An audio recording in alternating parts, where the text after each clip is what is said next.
In the heart of every conqueror burns an unquenchable fire of ambition, a flame that lights the path to unimaginable feats and profound legacies that only few have been predestined to achieve.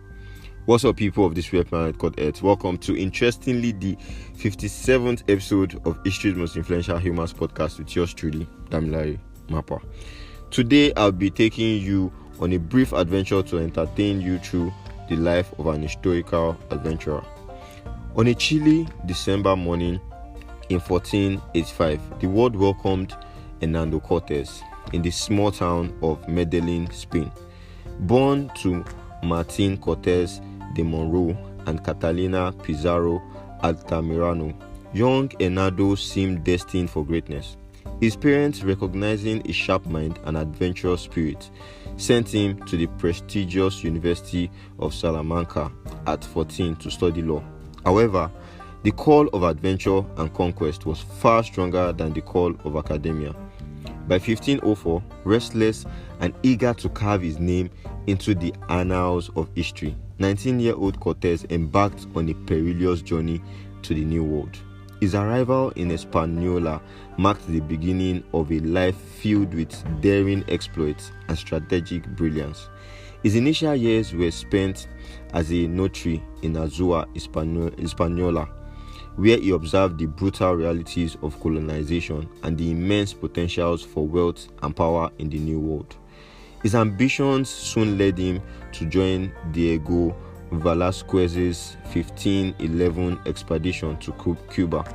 This mission was pivotal as it introduced him to the harsh and opportunistic world of conquistadors.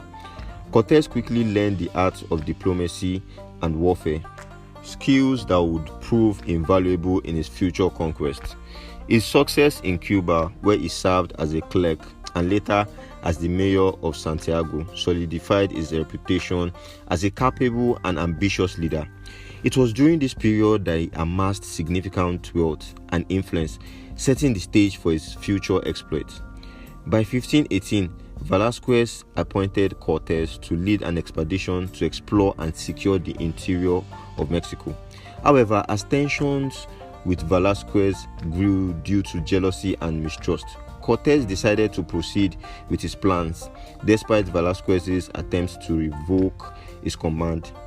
This defiance marked the beginning of Cortez's most famous venture. In 1519, at the age of 34, Cortez undertook an unauthorized expedition that would forever alter the course of history. Landing on the shores of the Yucatan Peninsula, he faced a daunting challenge: the mighty Aztec Empire.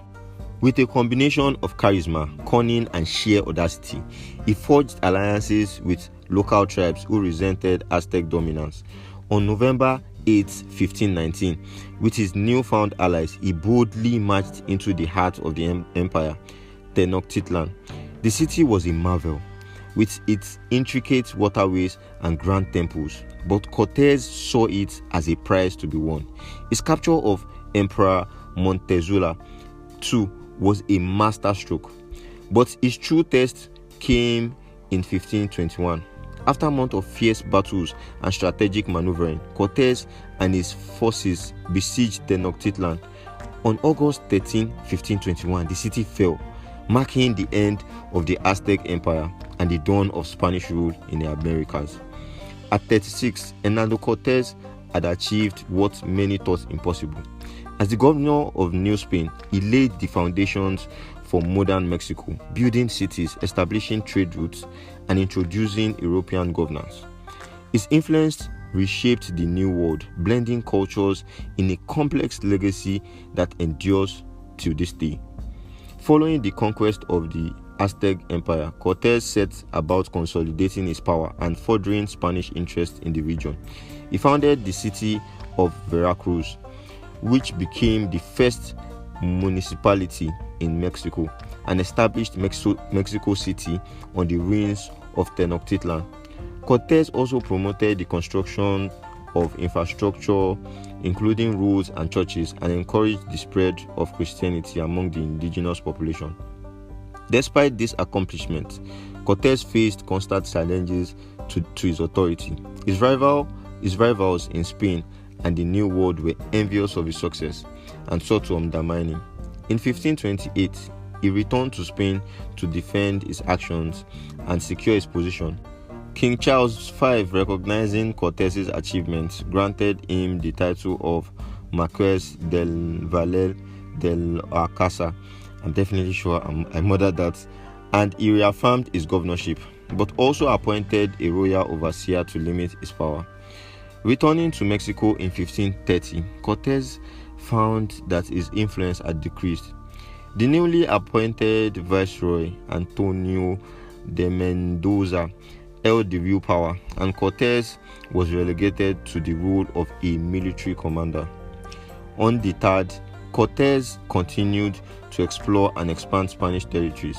In 1536, he led an expedition to the Baja California Peninsula, hoping to find new wealth and opportunities. Despite his relentless pursuit of glory, Cortez's later years were marked by frustration and diminishing returns. His expeditions yielded little of the hoped for riches, and his political influence continued to decline. By 1541, at the age of 56, Cortez returned to Spain, seeking justice and recognition from King Charles V. He spent his final years in relative obscurity, far from the lands he had conquered and the empire he had built. On December 2, 1547, his 62nd birthday, as everyone will, Hernando Cortez passed away in Castilleja de la Cuesta, Spain. The life of Hernando Cortez is a tale of audacity, strategy, and the transformative power of individual action. His story teaches several lessons. The first is the importance of vision and determination. Cortez's defiance of others and relentless pursuit of his goals led to extraordinary achievements. The second is the critical role of strategic alliances. His success was due to his ability to unite different tribes against a common foe. Lastly, his life underscores the transient nature of power. Despite his monumental conquests, Cortez's final years were spent battling for recognition and legacy. Hernando Cortez remains a complex figure, his legacy a mixture of admiration and controversy. Yet, his indelible impact on history is a testament to the extraordinary lengths to which ambition can drive an individual, shaping the destiny of entire continents.